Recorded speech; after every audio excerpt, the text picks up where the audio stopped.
Thank you, Madam President, for giving me the opportunity to speak. It's good to be back. I was last here 22 years ago. Those of you cricket maths or complimentary of spirit might think, but surely you're not old enough. No, I was not here as a politician. I was here as a school child.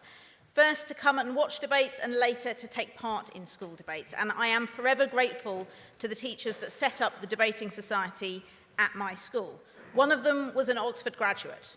So I want to quickly say to any of you considering going into teaching, please go and get a job in a state school like mine, set up a debating society, and you never know whose career you might accidentally kickstart. Now, to the question at hand, should this House press the red button? First, let me address the idea of deterrence. Having a nuclear deterrent that you never intend to use. It is the absolute centrepiece of the argument from the UK government and from NATO and from the proposition. But the title of this debate is "This House would press the red button." So this is explicitly about whether we would use them. And that is what I will focus on. The case for a nuclear deterrent will be comprehensively dismantled by my colleague Kai Bird in a moment. Quickly responding, no pressure. Quickly responding to another pernicious point from the proposition that nuclear weapons have been invented and therefore will always exist. Why then has the UK got rid of its chemical and biological weapons, even though these did at one point exist? Because they recognised it was wrong to have them.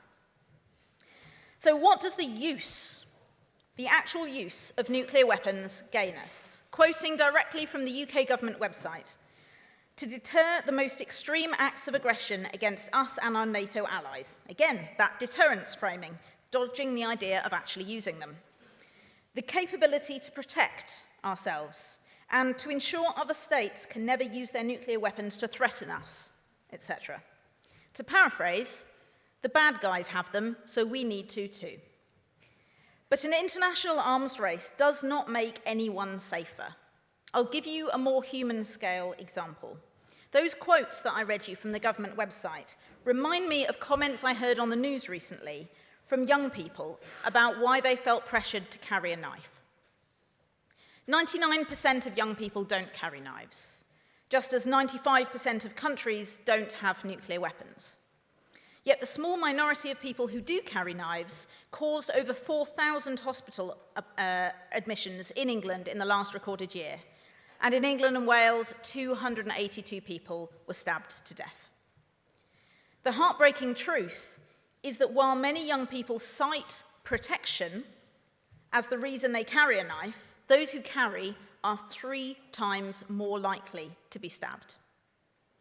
It is clear to most Brits that the more teenagers carry knives, the more dangerous life is for them and for the rest of us.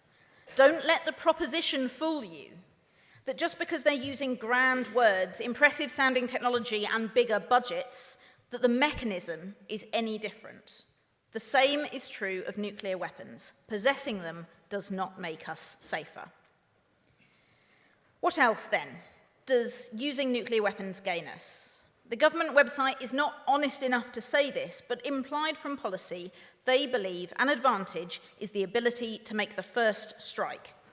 Despite reassuring language around deterrence, the UK, as we've just heard, has declined to adopt a no first strike policy, as some other nuclear states have done. We can only assume that's because they see the ability to instantly obliterate millions of foreign lives as strategically important and morally justified. This side disagrees. How about then the ability to retaliate? Again, government literature doesn't express this plainly, but it's implied. But what is achieved by that? If a country or a terrorist group breaks international law by launching an attack that indiscriminately kills millions of civilians, what is gained by doubling the death and destruction? Does it not now? Does it make us safer? No. But it does make the end of life on Earth that little bit more likely. So what does pressing the red button cost us, as a country and as a human race? Lives. Millions of lives. As my colleague highlighted, nuclear weapons today are many times more destructive than the one dropped on Hiroshima. The proposition's argument that civilians would not be as harmed because they would be more targeted is nonsense. The nuclear warheads on Trident are 250 times the explosive power of those dropped on Hiroshima. A single nuclear weapon would destroy a city and kill most of its people. It would be impossible to avoid civilian casualties. And many more would suffer the appalling symptoms of radiation sickness: burning sensations on the skin, severe nausea, vomiting, watery diarrhea, extreme nervousness and confusion, loss of consciousness, and if the dose is big enough, a slow and agonizing death.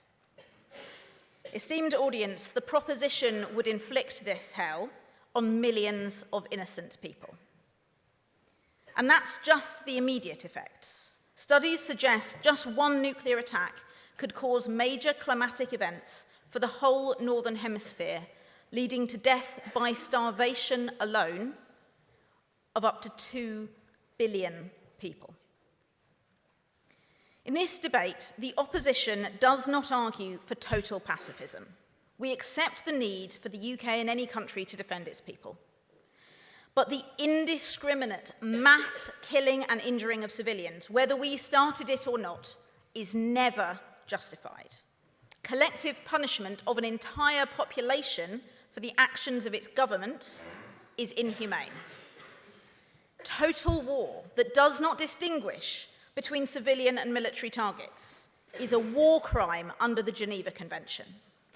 And risking starving a quarter of the world's population, including almost certainly some of your own people and allies, I cannot think of a more irrational defense policy.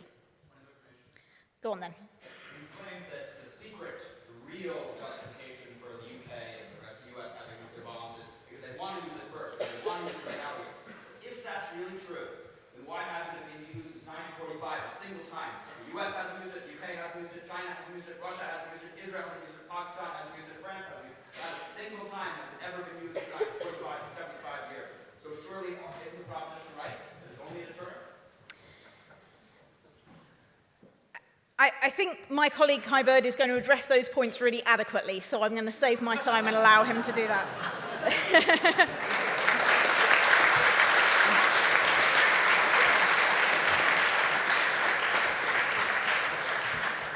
As you've just heard, there are more than enough reasons to oppose nuclear weapons, but it's not all the reasons there are. I have more. The breakdown of the international rules-based order. The principles that I just stated about collective punishment and total war, they're not just my opinions. They are international humanitarian law and the rules of war, the Geneva Convention, which the UK is a party to. If such an influential, globally important, for better or worse, country as the UK were to launch nuclear weapons, it's extremely likely to inflame social, political, and economic disruption globally, as both a direct result of the destruction caused, but also a political consequence of the UK demonstrating that its word is worth nothing and that international laws can be flouted at will. We do not want to find out where that road leads us. The UK is also a party to the Treaty on the Non-Proliferation of Nuclear Weapons. That requires us to pursue the ultimate elimination of our nuclear arsenals. But that hasn't happened yet. The new and stronger UN Treaty on the Prohibition of Nuclear Weapons came into force in 2021, but no nuclear states have signed up.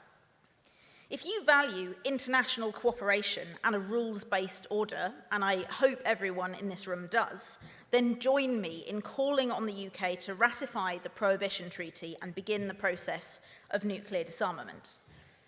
But if you don't care about lives outside the UK or a rules-based order, there's always money. To ensure the ability to press the red button, the UK government spends £3 billion annually on maintaining it, and it's spending £31 billion on its replacement. To put that in context, the two-child cap on benefits which forcibly holds families below the poverty line, vindictively punishing children for the misfortune of being poor. By the way, a cap which both the Conservative and Labour parties support the maintaining of. Lifting that cruel two-child cap would lift hundreds of thousands of children out of poverty, and it would cost the Treasury only £1.3 billion a year. To conclude, perfectly timed, thank you. I am opposed to nuclear weapons in their entirety.